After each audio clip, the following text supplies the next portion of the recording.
Siamo sul Dario, il bacino galleggiante per la prefabbricazione dei cassoni. Ora siamo nella fase di realizzazione del primo cassone e siamo partiti dal getto della soletta di base, un getto di 31 metri per 22 dimensioni in pianta e 1 metro di altezza, per poi continuare con la realizzazione del fusto in elevazione tramite un cassero rampante.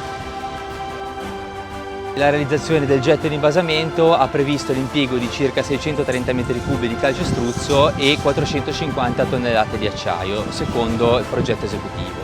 Adesso stiamo realizzando il fusto in innalzamento, che prevede dei getti di circa 110 m3 di calcestruzzo ogni metro di elevazione.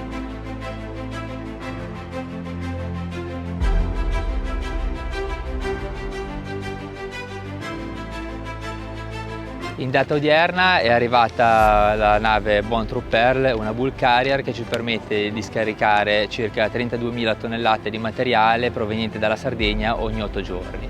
Questo materiale ci permette di andare a costruire lo scalo di invasamento per la realizzazione dei nuovi 4 cassoni che abbiamo visto prima e che verranno poi posizionati a meno 25,50 dal livello del mare a seguito dello spianamento dell'invasamento. Praticamente adesso noi rispetto alla diga attuale, che è questa, stiamo realizzando la posa del materiale che man mano verrà completata verso terra, quindi verso la diga attuale, e quando sarà mano a mano completata verrà effettuato il posizionamento dei cassoni. Contiamo di completare circa 500.000 di tonnellate di posa di scambio entro la fine dell'anno.